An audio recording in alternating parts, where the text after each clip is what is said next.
Have you ever promised yourself you'd wake up early to finally change your life, only to silence that alarm and steal another hour of sleep? Maybe you've read about successful people who own their mornings. Maybe you've tried it once, twice, maybe a dozen times, but something always pulls you back to the comfort of that pillow. You tell yourself, "I'm exhausted from work, I deserve rest."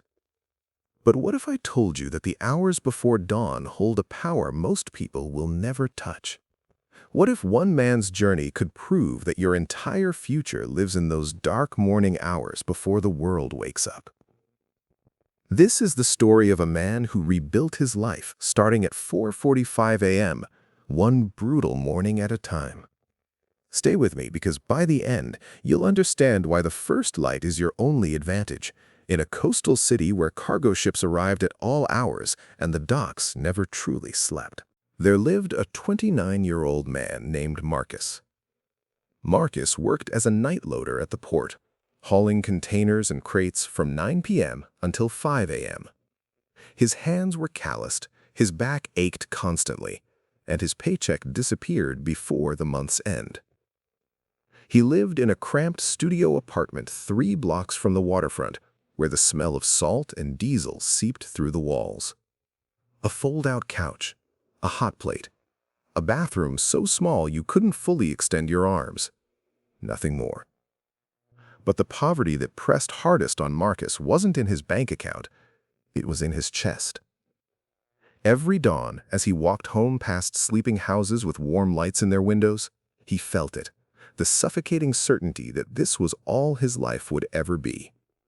He'd see other men his age, dressed in pressed shirts, carrying laptops to office buildings.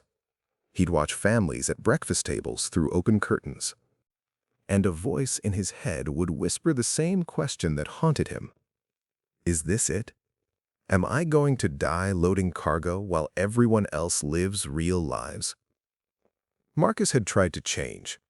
He'd applied for warehouse management positions, but his resume looked like everyone else's. High school diploma, physical labor, no special skills. Every application disappeared into silence.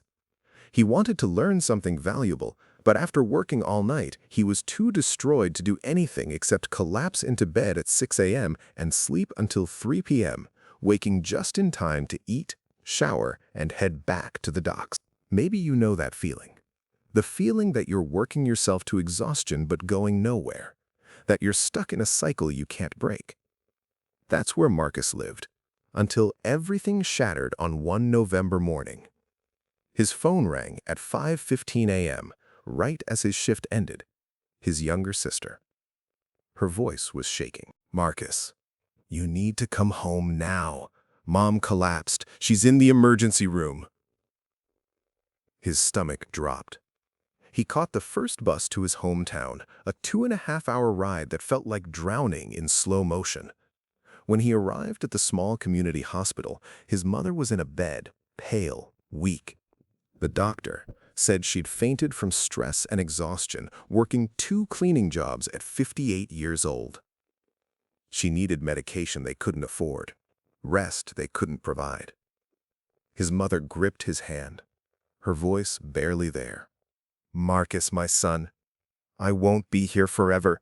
Please don't waste your life like I'm wasting mine. Find a way out of this. Promise me you'll try." Marcus sat beside her bed as she drifted into medicated sleep. He looked at her worn hands, hands that scrubbed floors for pennies, just like he lifted crates for pennies. Both of them grinding themselves down to nothing. Something inside him broke. Not with sadness, with rage. Rage at his own helplessness. He stepped out of the hospital into the pre-dawn darkness. It was 4:45 a.m. The streets were empty, but a few early risers were already jogging, walking dogs, heading somewhere with purpose. The sky was beginning to lighten at the edges. The air was cold and sharp. And in that moment, standing in the quiet before sunrise, Marcus made a decision. "No more," he said aloud to no one. "I'm done living like this." On the bus ride back to the city, Marcus noticed something odd. Sitting 2 rows ahead was an older man, maybe 60, well-dressed, reading a worn paperback. Marcus recognized him. Viktor, a retired ship captain who now owned a logistics consulting firm in the port district. A man who'd made something of himself. What shocked Marcus was the time, 6 a.m. A man who'd already succeeded, riding a public bus at dawn. Marcus leaned forward. "Excuse me, sir. Why are you on this early bus?" Viktor looked up, calm. "Because I wake at 4 every morning. I use this time to read, think, and move before the chaos starts." "But you're already successful. Why wake up so early?" Viktor studied Marcus's exhausted face. "You work nights?" "Yes. Dock loader." "And when do you sleep?" 6 a.m. to 3 p.m. usually." Viktor nodded slowly. "So you're awake when the world sleeps and asleep when the world works. No wonder you're trapped." He closed his book. "Young man, let me tell you something that changed my life 35 years ago when I was broke and desperate, just like you look right now. The first light is your only advantage." The hours between 4:45 and 7 a.m., that's when you build the future, while everyone else is still dreaming. That's your edge. Marcus felt something stir. Dangerous. Hope. "But how? I work until 5 a.m. I need to sleep." "Then sleep when you get home at 5:30.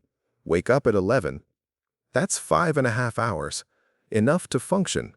Live your real life during daylight when opportunities exist. And eventually, when you get day work, you wake at 4:45 every single morning. No exceptions. That's the secret successful people won't tell you." Viktor pulled out a business card. "If you're serious, call me tomorrow at noon. I'll teach you exactly what to do with those morning hours. But only if you're serious, because most people talk about changing. Very few actually do it." The bus reached Marcus's stop. He looked at the card in his hand. Tomorrow. I'll call him tomorrow. That evening, exhausted and terrified, Marcus did something he'd never done. He set his alarm for 11 a.m. At the same chim Dweege's oaf, 5.5 hours of sleep instead of 9. His hands shook as he pressed the button. The next day at exactly noon, Marcus called Viktor. His voice was rough from too little sleep. "I did it. I woke up at 11. I'm awake right now during the day for the first time in years." There was a pause. Then Viktor's voice, approving. "Good. Most people would have hit snooze and called me next week with excuses. You acted. Meet me at the Harbor Cafe in 30 minutes. Viktor was already there when Marcus arrived, 2 coffees on the table. He gestured to the seat. "You changed your sleep. That tells me you're ready. Now I'll teach you what to do with your mornings. This is not theory. This is the system." He pulled out a notebook and drew a simple diagram. "Marcus, imagine your life as a train on broken tracks. Right now you're working hard, but you're not moving forward because the tracks are broken. Why? Because you never fix the tracks. You're too busy shoveling coal into the engine." He drew a train. The hours from 4:45 to 7 a.m., that's when you rebuild the tracks. That's when you do the work that changes direction. He wrote numbers. 2 hours and 15 minutes every morning. That's about 16 hours per week. 64 hours per month. 768 hours per year. Marcus's eyes widened. That's 96 full 8-hour workdays. Viktor continued. You get an extra 3 months every year just from waking before sunrise. 3 months that everyone else wastes sleeping or scrolling their phones. He leaned forward. Here's exactly what you do with those hours. This is non-negotiable. Hour 1, 4:45 to 6 a.m. Build value. Learn a skill that the market pays for. Not something easy. Something valuable. For you, I'd suggest logistics software and dispatch systems. Every port, Every warehouse, every freight company needs people who understand those systems. Free courses exist online. YouTube, Coursera. No excuses. Hour 2, 6 to 7 a.m. Build yourself. First 30 minutes, move your body. Walk, run, stretch. Your body is your only vehicle. If it breaks, you have nothing. Next 30 minutes, read. Apply what you learned. Plan your day. Viktor held up 3 fingers. 3 rules. Break any of them, you fail. Rule 1. You wake at 4:45 every single day. No weekends off. No, just today I'm tired. That's where everyone fails. Consistency is the entire game. Rule 2. Sleep by 8:30 p.m. You can't steal sleep and win. Your body needs rest, but you control when. Rule 3. The first 2 weeks will be hell. Your body will hate you. Your mind will create elaborate excuses. Push through. After 30 days, it becomes normal. After 100 days, it becomes who you are. Viktor's eyes were steel. I'm giving you 100 days. 100 mornings at 4:45. Build skills in hour 1. Build yourself in hour 2. After 100 days, come back to me. Show me what you've built. If you've done the work, I'll help you find better work. If you quit, don't call success belongs to people who show up when it's hard. Marcus's throat was tight. I'll do it. I won't quit. We'll see, Viktor said with a knowing smile. Everyone says that. The next morning, Marcus's alarm screamed at 4:45 a.m. His entire body rebelled. His mind whispered poison. Just 1 more hour. You're so tired. You'll die from lack of sleep. But he remembered his mother's face in that hospital bed. Viktor's challenge. His own promise. He threw off the blanket and stood up. Day 1. Brutal. The first week was agony. Marcus dragged himself awake each morning in total darkness, his body screaming for more sleep. At 4:45 a.m., while the city was still silent, he sat at his tiny kitchen table with his phone, watching free tutorials on logistics software. His eyes burned. His focus slipped. But he didn't stop. At 6 a.m., he forced himself outside to walk the empty waterfront for 30 minutes. Salt wind in his face. Cargo ships silent in the distance. Then he'd return and read articles about supply chain management, freight coordination. By 7 a.m., he collapsed into bed, slept until 1 p.m., prepared for his 9 p.m. shift. The cycle repeated. It was exhausting. It was lonely. Nobody understood why he was torturing himself. Day 5, still forced. Day 12, something shifted.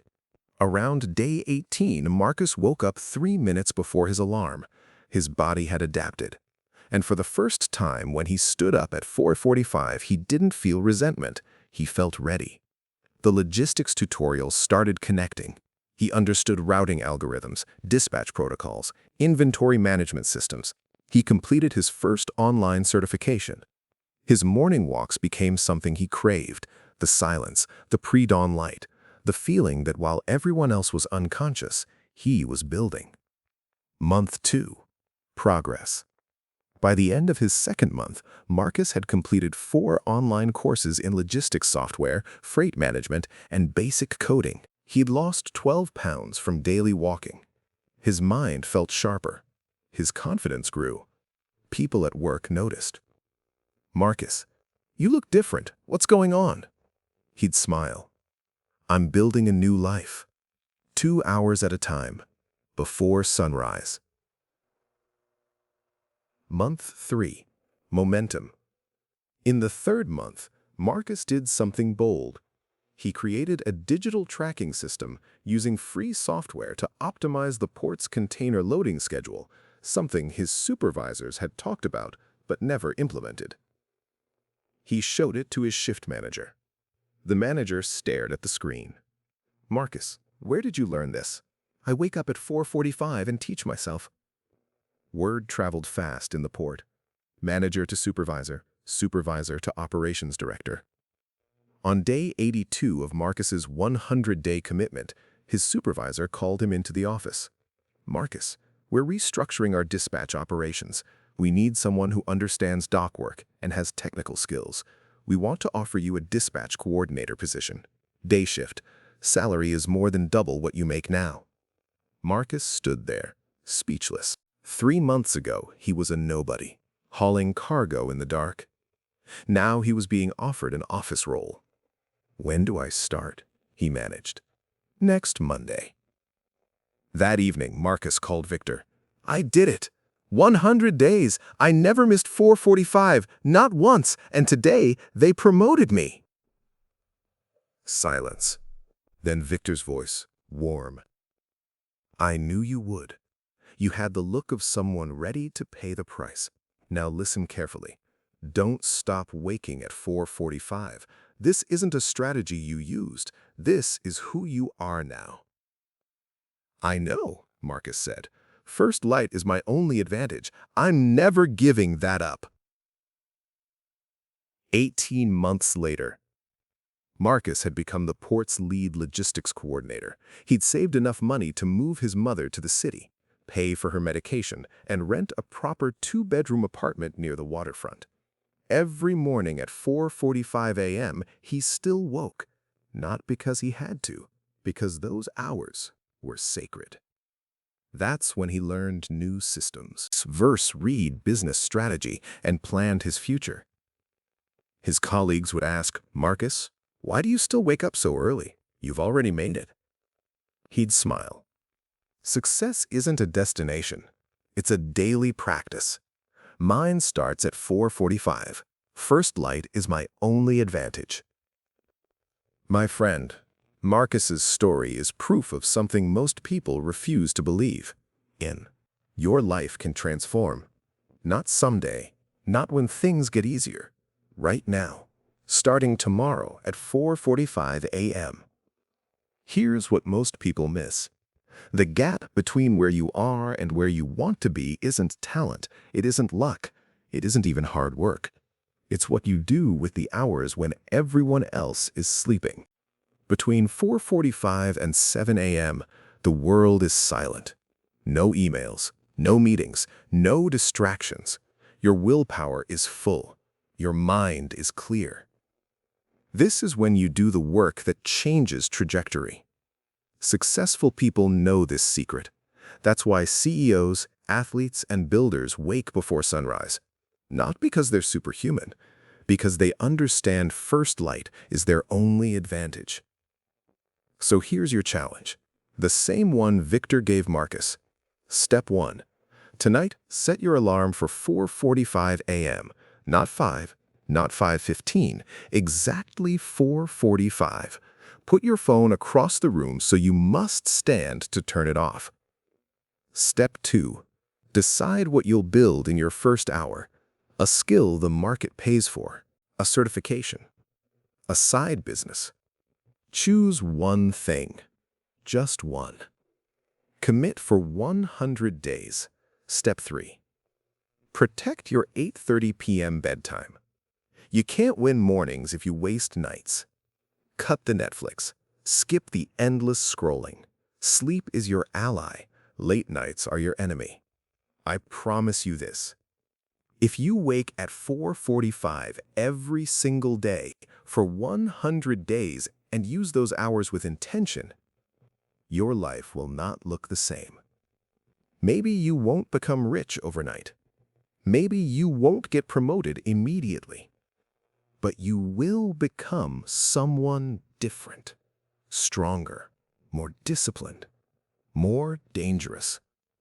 And that person can achieve anything. Marcus had nothing. No degree, no connections, no money, just a choice to wake before sunrise and build. You have more than he had. You're watching this video, which means you have internet, opportunity, and time. The only question is, will you use it? Or will you hit snooze tomorrow and wonder 3 years from now why nothing changed? If you're ready to own the first light, that's a ring. Hit that like button right now is your commitment. And drop a comment telling me what you'll build in your first hour tomorrow. Let's hold each other accountable. I'll be reading every comment. Share this video with someone who keeps saying they want to change but never does. Maybe this is the message they need to hear and doesn't need it more happening. And subscribe because every week I bring you real stories of real people who transformed their lives and the exact systems they used. Remember Marcus's words, first light is your only advantage. That advantage begins tomorrow at 4:45 a.m. Will you be awake? Your future self is waiting on the other side of that alarm. Don't make them wait another year.